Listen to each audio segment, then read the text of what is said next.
मेरे पद हो, मैं आप लोग को पा करके दुख का अनुभव कर रहा। पहले बात हो ये, इस आधार पर कि बहुत दूर दूर से आए हैं, यह बहुत ध्यान लगा करके एक दूसरे के बात समझ रहे हैं, कहीं ना कहीं अंतिम निष्कर्ष निकलेगा है, ऐसा विश्वास करते हुए हम उत्सवित हों। ठीक है।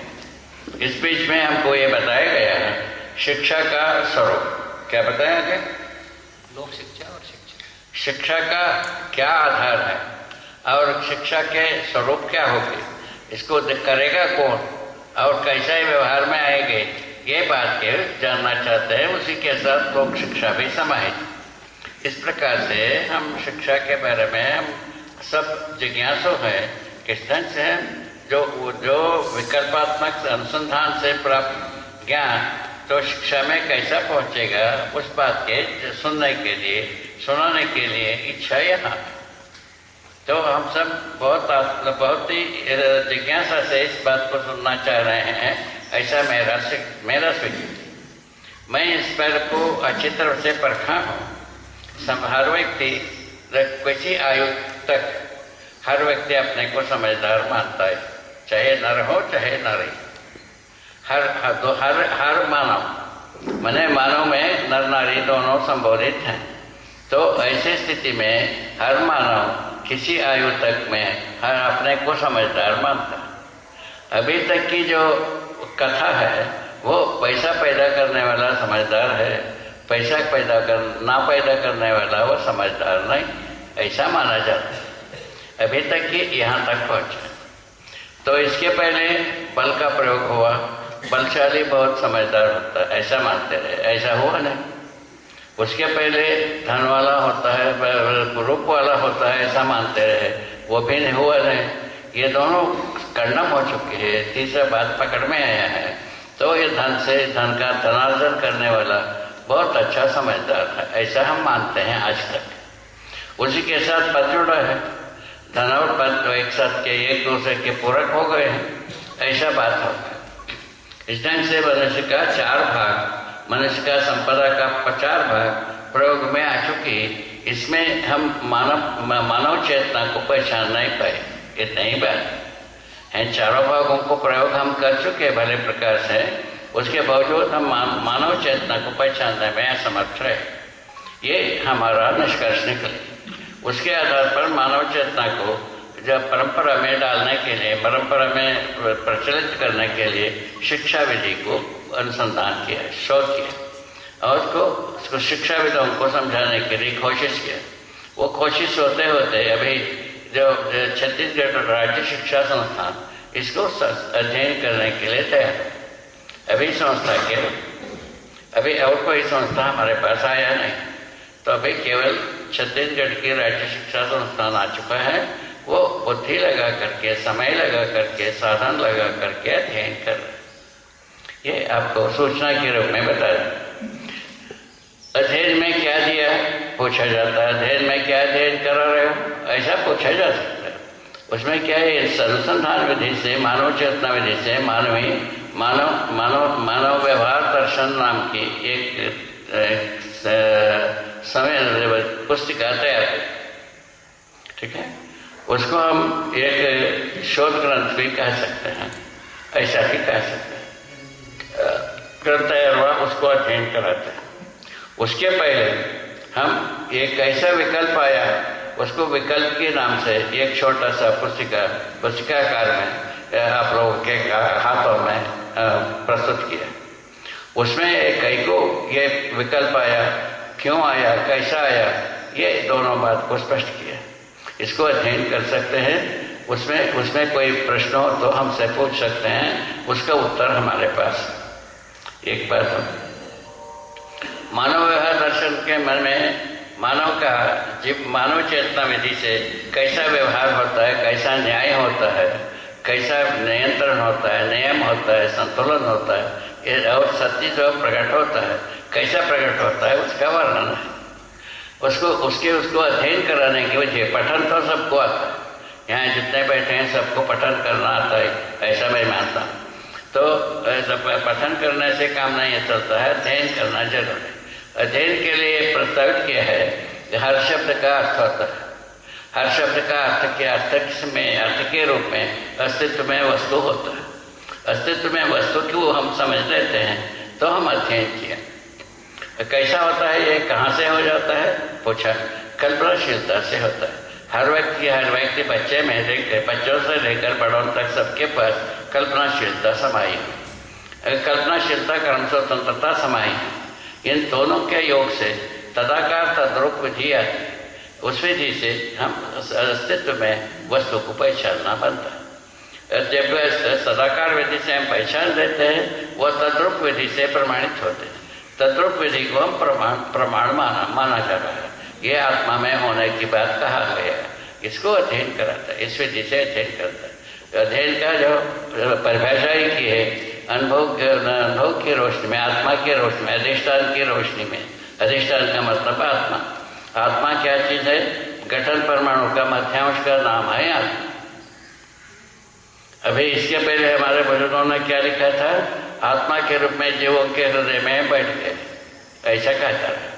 तो उसके जगह में क्या हम पहचान यहाँ तो गठन पूर्ण परमाणु का मध्यांश को हम आत्मा कह रहे हैं और उसको अनुभव करने की विधि है। अनुभव करने की पश्चात प्रमाणित होने की विधि है।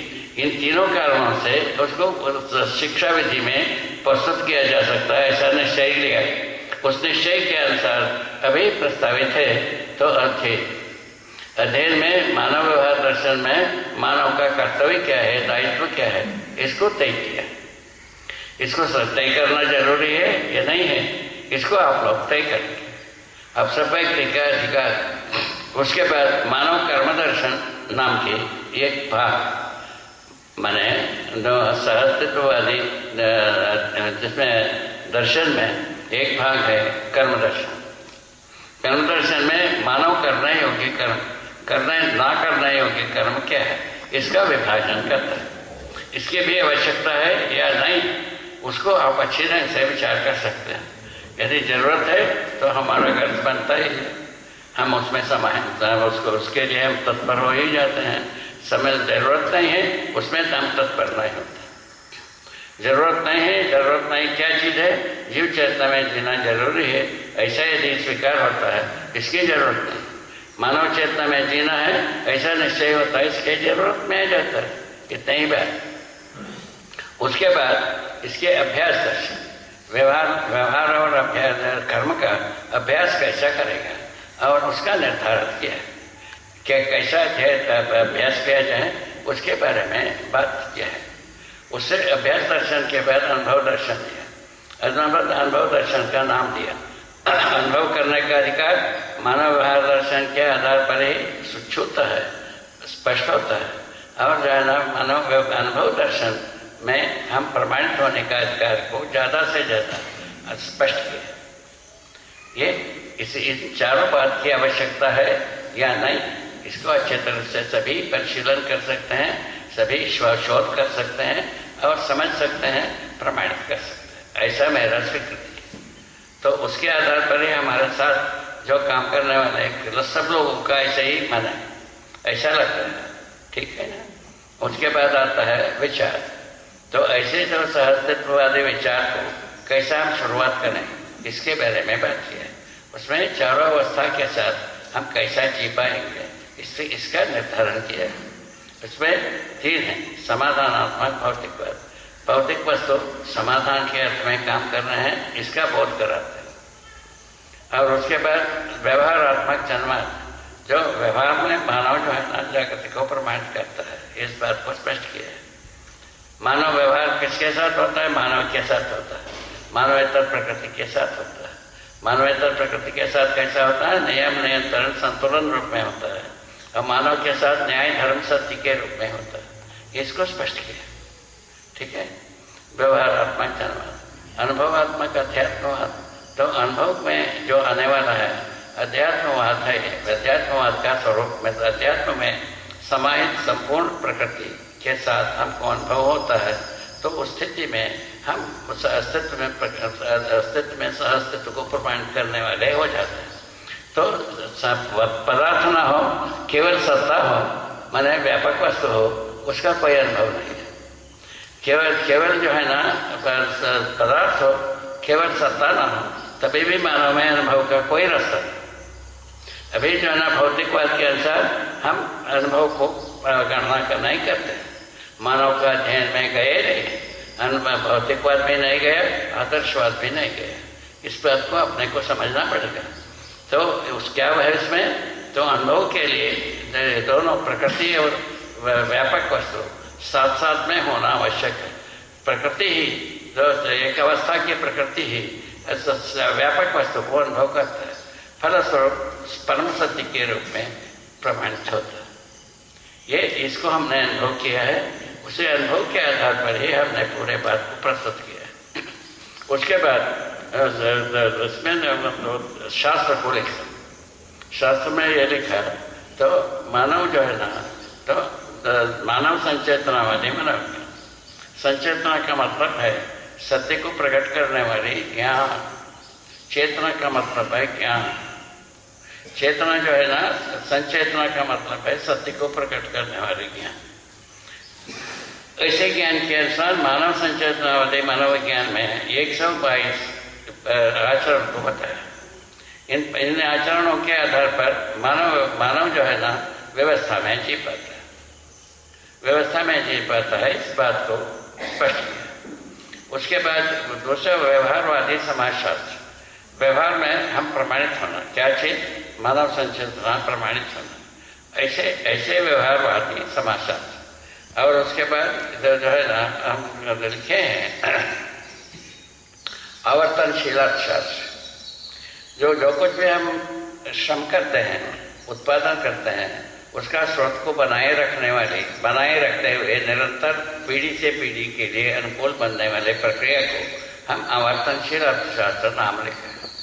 इसकी आवश्यकता है कि नहीं, आप सब सोच सकते हैं, समझ सकते हैं, स्वीकार सकते हैं, नकार भी सकते हैं। जो इच्छा हो वही करिए, हमारा कोई आग्रह नहीं। आप समझे ले ऐसा भी नहीं, स्वीकार ही ले ऐसा भी स्वीकार आग्रह नहीं, किंतु है ऐसा इतना बताने के लिए दृष्टता कर रहे हैं, या साहस कर रहे हैं, या अनुग्रह कर रहे हैं। इनमें से एक है, जिसको आप समझना चाहते, जिसको आप स्वीकारेंगे वही ठीक। ऐसा बात ये इस ढंग से दर्शन विचार शास्त्र का प्रयोजन स्पष्ट किया। इन प्रयोजनों को मनुष्य जो है ना अभी हमारे पास जितने भी अध्ययन किए हैं, इसकी अत्यंत आवश्यकता है, ऐसा मान करके स्वीकार। तो देखिए कैसा हो पाता है, यहाँ कैसा होगा और जगह में कैसा होगा, धरती के सभी राज्यों में कैसा होगा, उसको आगे भविष्य बताएगा। अब एक राज्य, जो छोटा सा राज्य छत्तीसगढ़ है, उस राज्य में जो स्वीकृति हुई है उसके अनुसार इसके बिना कोई आदमी होना चाहिए, ऐसा यहाँ तक कार्य है। तो इसके बारे में यहाँ भी प्रयोग हो सकता है और जगह में भी प्रयोग हो सकता है, ये बात। तो मानव संचेतना का प्रयोग होने से मानव जो है ना न्याय धर्म सत्य रूप में प्रकट होता है। तो मनुष्य तो प्रकृति के साथ नियम नियंत्रण संतुलन पूर्वक प्रकट होता है। ये 6 भाग में आदमी का व्यवहार होता है। नियम नियंत्रण संतुलन न्याय धर्म सत्य रूप में प्रकट होता है। हर समझदार इसमें झगड़ा करने की जगह है या नहीं, इसको हर व्यक्ति शोध कर सकता है, हर व्यक्ति समझ सकते हैं, हर व्यक्ति जी सकते हैं, हर व्यक्ति प्रमाणित हो सकते हैं इच्छा होने पर। इच्छा नहीं होने पर जीव चेतना में जीने के इच्छा हो वो करेगा नहीं, वो कोई इस बात पर ध्यान भी नहीं देगा और इसको करेगा, ऐसा मैं मानता। और उसके बाद हमारा स्वीकृति ये है, यहाँ जितने भी प्रस्तुत हुए इन सबका अधिकार जो समझने के अर्थ में ही है, समझने के अर्थ में ये सब एकत्रित हुए, समझा हुआ को प्रकट करने के लिए एकत्रित हुए और प्रमाण किया हुआ का तो संदेश देने के लिए यहाँ प्रकट हुआ। ऐसा मेरा स्वीकृति। ये इसके आधार पर हम पहले दर्शन शास्त्र विचार को पकड़ किया, उसके बाद इसको शिक्षा रूप में देने के लिए चेतना विकास मूल्य शिक्षा नाम दिया। इसके साथ ये भी लिखा है पढ़ने के लिए, समझने के लिए, जो मानवीय आचार संहिता रूपी संविधान, मानवीयता पूर्ण आचरण, उसका संविधान लिखा। उसको भी आप लोग देख सकते हैं। इस ढंग से हम अपने से ये माना कि ये पूरा व्यक्त हो गया है, यदि इच्छा हो तो हर व्यक्ति जी सकता है, ऐसा मान के चल रहा है। तो इसको आप लोग परीक्षण करना है, देखना है, समझना है और अध्ययन करना है। मूल में अध्ययन करने की विधि आपको पहले बताया, पुनः और एक बार, तो वो है अध्ययन जो अधिष्ठान के साक्ष्य में, अर्थात अनुभव के साक्ष्य में। अनुभव कहाँ से रहता है? अध्यापन कराने वाले के पास रहता है अनुभव की रोशनी में हम स्मरण पूर्वक जो कुछ भी क्रिया करते हैं वो सबका सब अध्ययन, सब अध्ययन अनुभव की रोशनी में, अधिष्ठान के रोशनी में। क्या मतलब? अनुभव के रोशनी में। अनुभव कहाँ रहता है? अध्यापन कराने वाले के पास अनुभव रहता है। उसी के रोशनी में हम अध्ययन करने वाले जो कुछ भी प्रक्रिया करते हैं, सोचते हैं, समझते हैं, स्वीकारते हैं, ये सबका सब अध्ययन। अध्ययन में होता क्या है पूछा? अध्ययन में होता ये है, हर शब्द का अर्थ होता है, अर्थ के स्वरूप में, अस्तित्व में वस्तु होता है। वस्तु का साक्षात्कार होने से हम अध्ययन किए। यदि अध्ययन का साक्षात्कार नहीं हुआ तो हम अध्ययन नहीं किए, ये बात स्पष्ट होता है। इसके आधार पर हम अध्ययन किया नहीं किया, हर दिन हम सोच सकते हैं, समझ सकते हैं, स्वीकार सकते हैं, प्रमाणित कर सकते हैं। ये बात ऐसा है। ये तो ऐसा अध्ययन का पूरापन जैसा पूरा परिपूर्ण है ये अध्ययन, ऐसा वस्तु जो हर संतान को, मानव संतान को स्वीकार होता है। हम सर्वप्रथम बिजनौर में प्रयोग किए, वह मानव संतान को स्वीकार होता है, ठीक। और मानव संतान को तो स्वीकार हुआ, उनके अभिभावकों को बुला करके पूछा, तुम्हारा बच्चे समझ करके समझदारी के साथ जीना चाहते हैं, नौकरी करना चाहते हैं। वो कहे उसमें 90% लोग एक है, 90 क्या है, नौकरी करना चाहिए, ऐसा कहे। तो 10% लोग कहे नौकरी भी करना चाहिए, समझना भी चाहिए, ऐसा कहे। अभी हम इसमें छत्तीसगढ़ में एक कार्यगोष्ठी की जो राज्य संस्था के अधिकारियों से और अध्यापकों के साथ।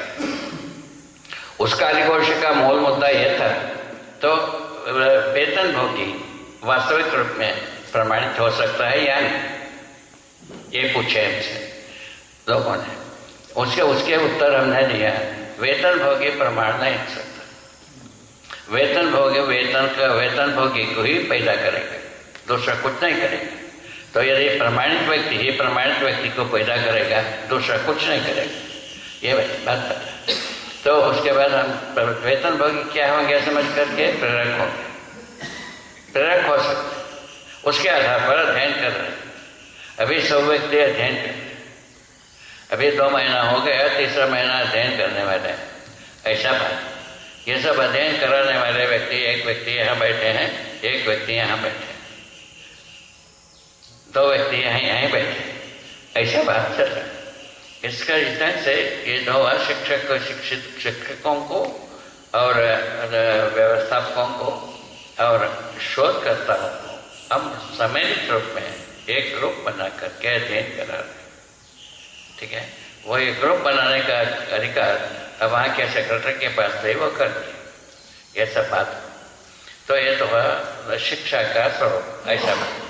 उसमें जो मूल से बने थीसिस को, मूल प्रबंध को, तो स्नातक कक्षा में पढ़ाने की बात सोचा, और उसके पहले 10 कक्षा तक पूरा का पूरा पाठ्यपुस्तिकाओं को लिखा जाता है। 5 कक्षा की पाठ्यपुस्तिका लिख करके 1 से लेकर 5 लिख करके राज्य शिक्षा को सौंपा। वो छपाने की चक्कर इसमें प्रक्रिया में लगे हैं, वो आगे वर्षों प्रभावशील हो जाएगा, ऐसा कहना है। तो इस तरह से शिक्षा की विधा में ये पूरा समावेश होने की एक व्यवस्था चल रही है, अध्ययन चल रहा है, कार्य चल रहा है, सब कुछ चल रहा है, ये प्रयत्न भी चल रहा है, हम सहमत उसी में हैं। तो उसके बाद लोक शिक्षा की बात है, जो बच्चे जो अध्ययन करते हैं, बड़े बुजुर्गों को क्या करोगे? कुछ लोक शिक्षा उसका नाम दिया। लोक शिक्षा में क्या करेंगे, किसी पूरा बात को हम लोक शिक्षा के विधि से हम बड़े बुजुर्गों को विदित कराएंगे। विदित कराने के कार्यक्रम अभी शुरू नहीं किए हैं, विदित शुरू करना शेष वो आवश्यकता है। इस तरह से लोक शिक्षा और शिक्षा का तो प्रस्ताव पूरा हुआ है, ऐसा राज्य शिक्षा संस्थान का स्वीकारना है। हमारे साथ जितने भी कार्य कर रहे हैं, सब जुड़े हैं, उनका भी स्वीकारना है सही। ये इतना बात करके अभी जितने बात आप लोगों को बताया, उसमें किसी को शंका हो उसको हमसे पूछ सकते हैं, और उसका सभी बात का हमारे पास उत्तर। जो कोई भी पूछेगा, हम जितने बात बताया मध्य दर्शन सहस्तित्ववाद के बारे में शिक्षा के स्वरूप में प्रस्तुत करने की विधि में बताया है, उसमें जो कुछ भी शंका हो आप पूछ सकते हैं, कोई भी पूछ सकता है। पूछना है कोई पूछता शर्म।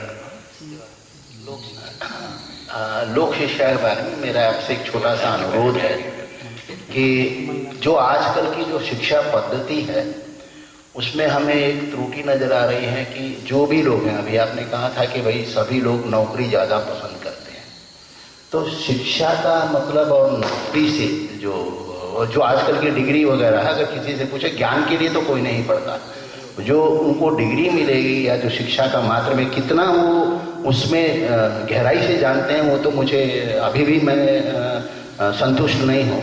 बस उनका कार्य यह है कि किसी तरह से डिग्री मिल जाए और हम नौकरी करें, और ये जो कुछ भी और वो जो भी नौकरी कर रहे हैं या वो जो शिक्षा लेंगे उसमें भी सामंजस्य नहीं है। तो मेरा आपसे अनुरोध है, ये कब संभव होगा कि समाज का प्राणी शिक्षा मतलब ज्ञान के आधार पर वो शिक्षा ले, बजाय इसके कि वो नौकरी के आधार पर जीविका को मानने के लिए, तो उसमें शिक्षा का गुण नहीं रहता, जिसने सिर्फ जीविका को सिर्फ लेना है। जीविका जरूरी है, ऐसा मैं मानता हूँ, लेकिन वो जो शिक्षा का आज का जो माध्यम है उससे मैं बहुत ही दुखी हूँ कि सिर्फ नौकरी मिले, एक सर्टिफिकेट मिले, बस उसी लिए उसको ज्ञान कहा जाता है, उससे मैं और भी ज़्यादा क्षोभ में हूँ। तो इसके प्रति आपका थोड़ा नजरिया जानना क्या कहना, प्रश्न क्या है? हाँ, मेरा प्रश्न ये है कि जो शिक्षा पद्धति, जैसे अभी हम अभी बात कर रहे थे, तो जो आज की शिक्षा व्यवस्था है वो तो यही है कि भाई हम पढ़ेंगे तो नौकरी मिलेगी, लेकिन जो ज्ञान के प्रति लालसा है, इच्छा है, वो उसमें समावेश नहीं होता। खाली एक नौकरी मिलेगी इसीलिए डिग्री या पढ़ाई हो रही। तो ये जो ज्ञान से ओतप्रोत जो शिक्षा है, जो सिर्फ ज्ञान के प्रति या आत्मीयता या जो भी जानने के प्रति, जीवन के प्रति, वो चीज़ तो नहीं है। ये कब संभव हो पाएगा? क्या कहना? अभी जो शिक्षा दिया जाता है वो केवल आजीविका है, आपका कहना है? क्या कहना? केवल आजीविका के लिए दिया जाता है। अभी जो शिक्षा है वो तो ठीक है, तो ये जो ज्ञान के लिए शिक्षा जो है वो कब संभव हो पाएगा? क्या संभव, कब संभव होगा? समझने से संभव हो जाएगा। ये जो ज्ञान शिक्षा है, ज्ञान शिक्षा का प्रयोजन समाधान है। समाधान पूर्वक हमको जीना है, नहीं जीना है तय करिए, नहीं कर देना है, क्या चीज है वो? समस्या से जीना है। जीव चेतना में समस्या से जीने की बात कहा है, और मानव चेतना में समाधान पूर्वक जीने की बात कहा है। कैसे जीना है आप ही सोचिए। जो आपको ठीक स्वीकार हो उसमें हमको कोई इतराज नहीं, किंतु मानव चेतना से मानव समाधान को प्रमाणित करता है, जीव चेतना में मानव समस्या को पैदा करता है।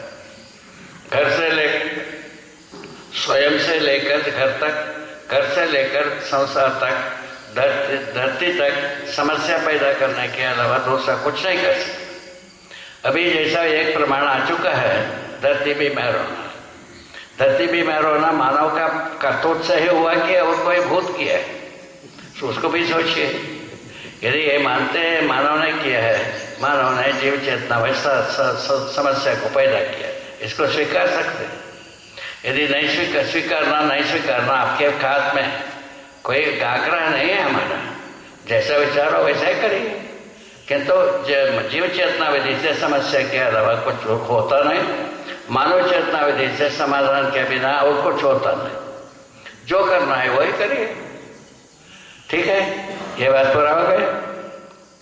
तो समझदार कैसा समझेगा, कैसा समझेगा, कब तक समझेगा, ये बात कहता है। सकल को कर्म करने के लिए इतना दिन समझा है, लगा है।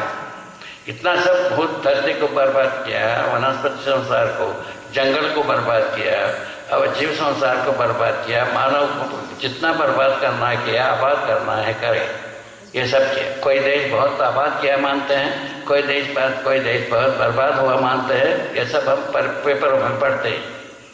तो आप जैसा करना है वैसा सोचिए। यदि मानव इतना बात सत्य है कि जीव चेतना में जीते, हम समस्या के बिना कुछ नहीं तैयार कर पाएंगे, और मानव चेतना विधि से समाधान के अलावा और दूसरे कुछ कर नहीं पाएंगे। ये दोनों बात सही, इसको हम स्वयं अनुभव किया। ठीक है, और कुछ इसके साथ पूछना है?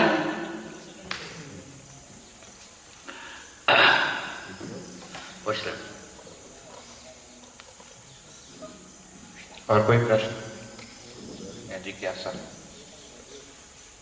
अध्ययन और अध्यापन को जरा समझाओ। अध्ययन और अध्यापन वही दोनों को समझाइए। अध्ययन और अध्यापन, अध्ययन जो होता है तो संयुक्त रूप में होता है।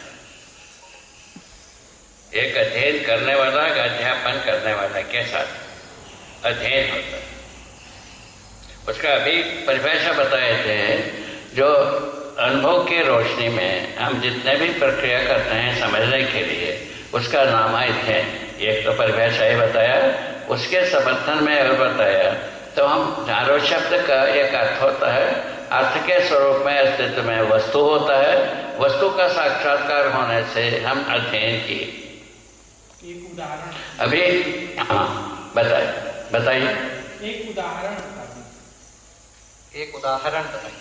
हाँ? उदाहरण जैसा आप जो है ना अपने घर में किसी से बात करते हो, अपने कल्पनाशीलता से उसका साक्षात्कार होता है, उसके अनुसार काम करते हैं। आप अपने बच्चे को समझाते हो, अपने पत्नी को समझाते हो, अपने मित्र को समझाते हो, अपने विद्यार्थी को समझाते हो, वो सब अपने कल्पनाशीलता से तदाकार होता है। उस प्रकार से सोचना शुरू करते हैं। हर दिन की काम है, चाहे चोरी चमारी का हो, आपका अपराध का हो, जीव चेतना का हो, उसमें भी ऐसे ही है, और मानव चेतना में भी वैसे। सब कोई तो चोर नहीं होते हैं, डकायत नहीं होते हैं, किंतु कोई लोग तो चोर होते हैं, डकायत करते हैं। तो वो तो तदाकार विधि से ही करते हैं। तदाकार कहाँ से होता है? कल्पनाशीलता से। हर व्यक्ति के पास कल्पनाशीलता कर्म स्वतंत्र के रूप में रखा हुआ। आज पैदा हुआ बच्चे में भी देखो, और कल मरने वाला बूढ़े में भी देखो, सब में मिलता है। और इससे ज्यादा गवाही क्या चाहिए? एग्जाम्पल क्या चाहिए? और क्या चाहिए बता? ठीक है, आगे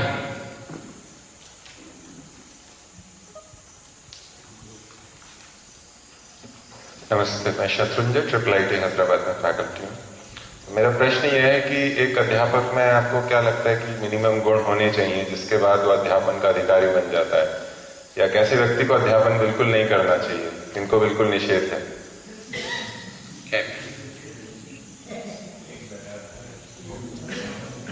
उन्होंने ये पूछा कि आपके अनुसार एक व्यक्ति में ऐसे अध्यापक में ऐसे क्या गुण होने चाहिए जिससे वो अध्यापन कर सके, या उसके बिना क्या वो अध्यापन करने के अधिकारी है ही नहीं? अध्यापक में क्या गुण होना चाहिए, क्या योग्यताएं होनी चाहिए?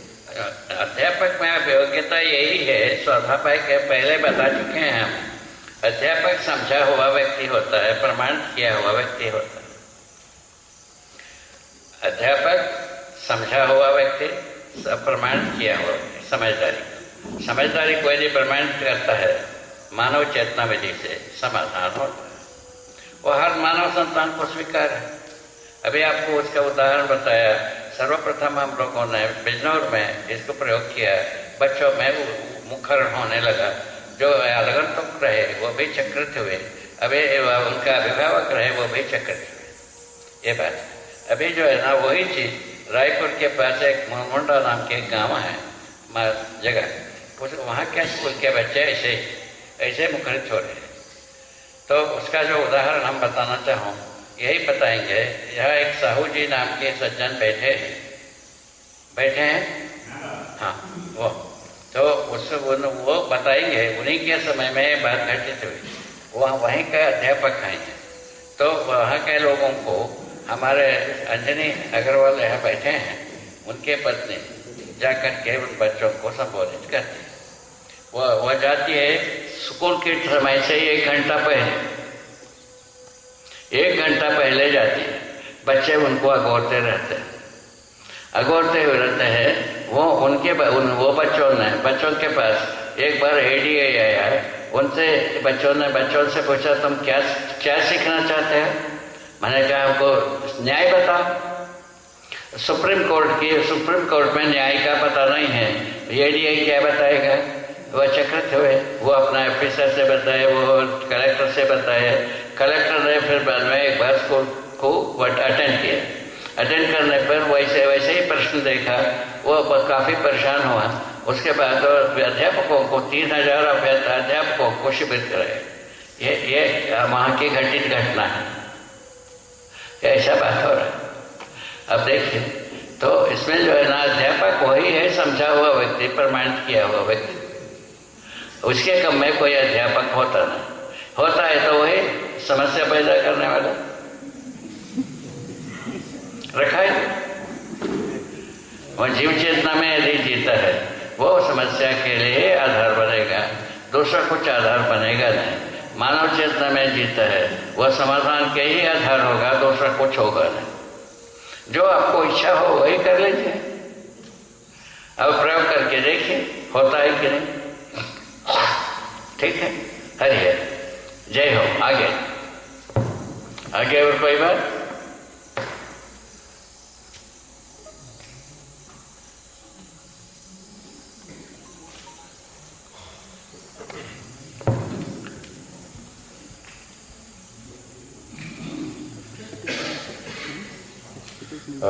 मेरा दूसरा प्रश्न है कि आपने अभी कहा कि वेतनभोगी कभी अध्यापक हो नहीं सकता ठीक से, तो वर्तमान व्यवस्था में जो यूनिवर्सिटी में है वो वेतन दिया जाता है व्यक्ति को जो उसके दैनिक आवश्यकता है उसकी पूर्ति करने के लिए।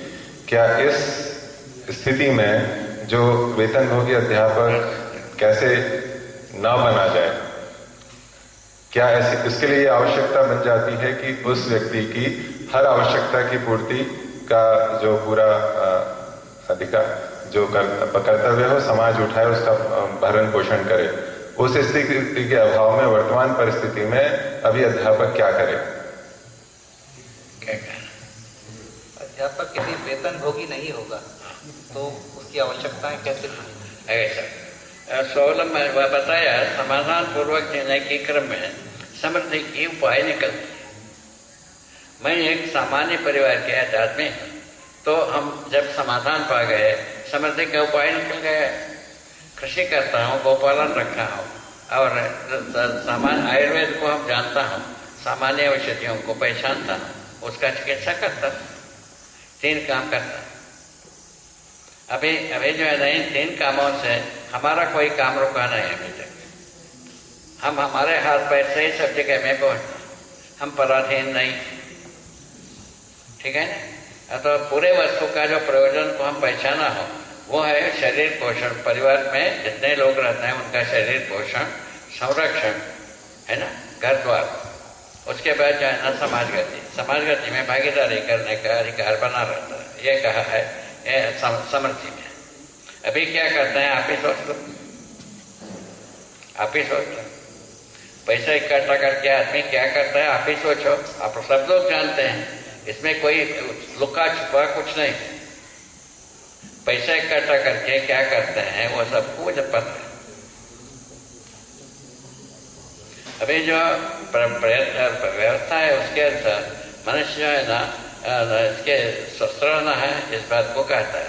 कई के लिए स्वस्थ रहना है, इस बात के लिए स्वस्थ रहना, भोग के लिए स्वस्थ रहना है, संघर्ष के लिए स्वस्थ रहना। बस ये ठीक है, ये ठीक है। आप ही सोचिए, क्या बताया आपको? शरीर पोषण, संरक्षण, समाज गति के लिए सारे वस्तुओं का सदुपयोग है। ये सदुपयोग है, संघर्ष करना स्वीकार है, युद्ध करना स्वीकार है। और ये आप ही सोच लो, ठीक है? आप सोच के अपने में निर्णय ले लें, क्या तक हरि है। और आगे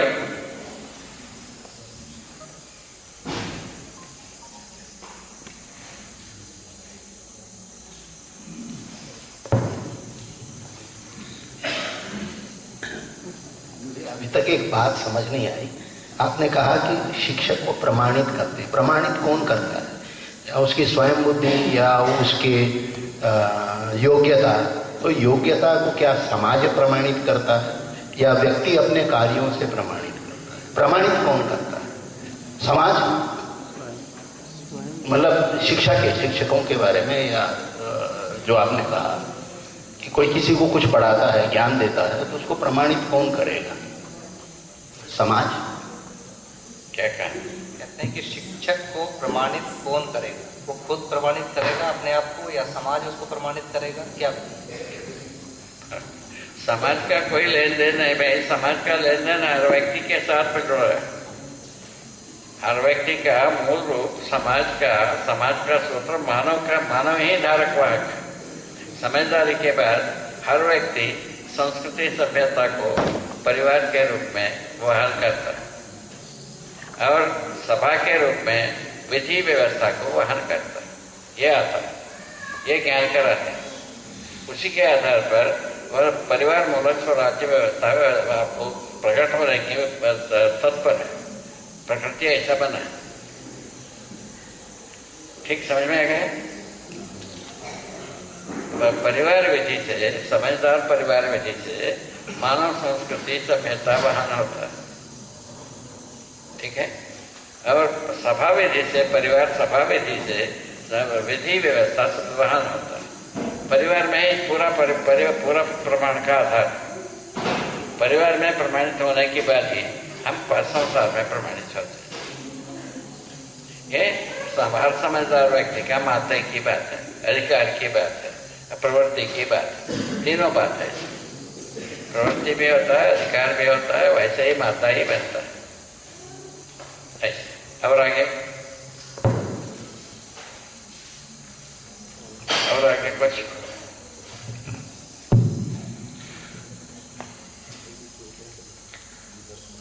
बाबा जी, वर्तमान व्यवस्था में काफी गरीबी है, कृषि के साधन नहीं है, पशुपालन की व्यवस्था ही नहीं है। ऐसी व्यवस्था में वो कैसे स्वावलंबी बने?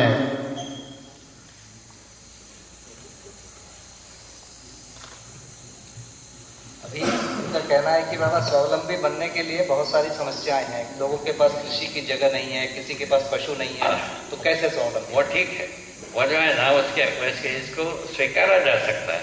ये कब तक रहेगा? समझदार नहीं बनेगा तब तक रहेगा।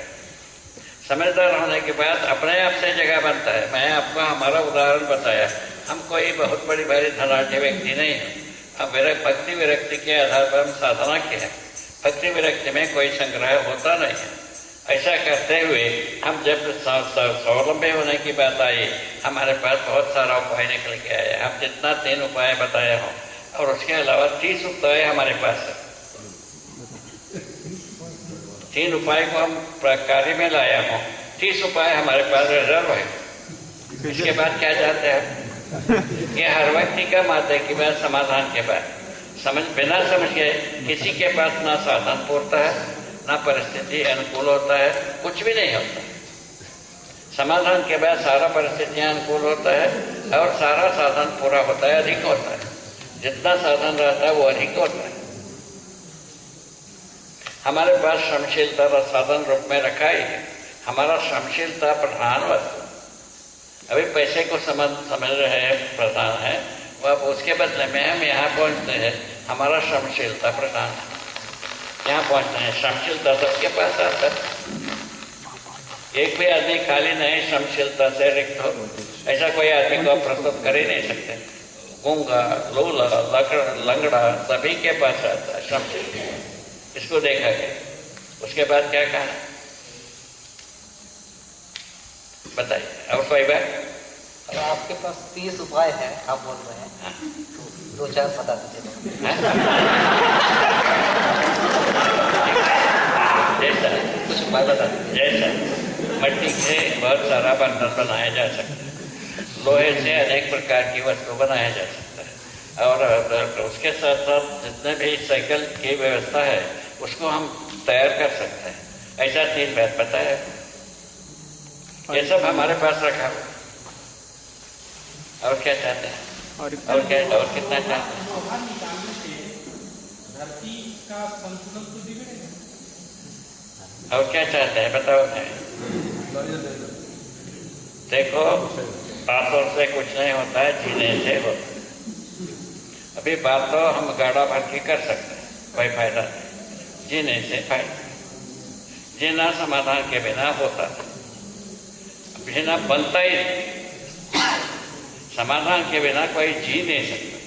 हम देखिए, अपराध कोई जीना नहीं, अन्याय कोई जीना नहीं, अनर्थ कोई जीना नहीं, लफड़ाई कोई जीना नहीं, झूठ बोलना कोई जीना नहीं, ये कोई जीना नहीं। उसके अलावा जीना है समाधान पूर्वक जीना है, समृद्धि पूर्वक जीना है, नियम नियंत्रण संतुलन पूर्वक जीना है, सत्य सहज विधि से जीना है।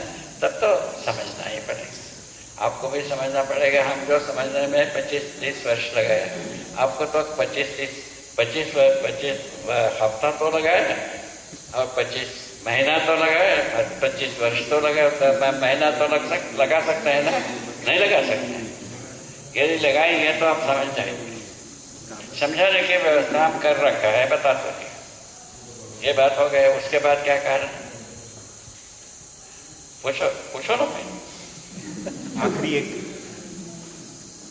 एक आखिरी कोई जिज्ञासा प्रश्न हो तो लेंगे, उसके बाद विराम देंगे। और बाबा आखिरी लास्ट इन्होंने ले लिया।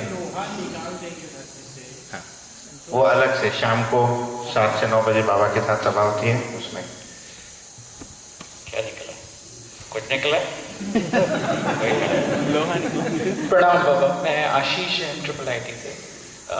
बाबा, विद्वानों से सुना है और पढ़ा भी है कि मानव जीवन के समस्त क्रियाकलाप मोक्ष प्राप्ति के लिए हैं।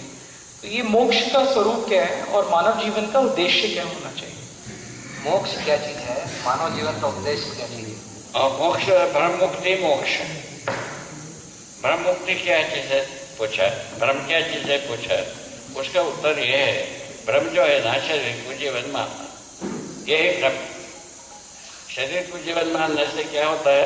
संवेदनाओं को जीवन मानता है, जीवन ही ऐसा बुद्धू बनता है, फलस्वरूप तो भोगता है कि इसमें क्या तकलीफ है? और कुछ कहना?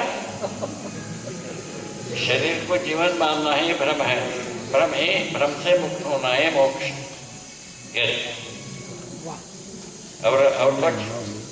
और कुछ कहना?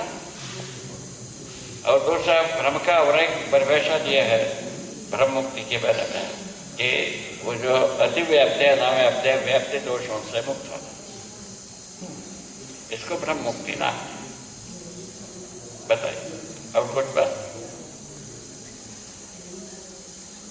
और कोई बात हो तो बताइए। हो गया खत्म? हाँ खत्म। धन्यवाद सबको, धन्यवाद, शुभाशीष और प्रणाम और नमन। सब जो जिसको जरूरत है वही स्वीकार। हरि है, जय हो। यही बैठे रहे, अगला सत्र 5 मिनट में शुरू होगा बाबा के। ठीक, क्या होगा? बाबा भी कमरे में लौटेंगे, उसके 2 मिनट बाद अपन अगला सत्र शुरू करेंगे ना। चाय की ब्रेक हो गई है।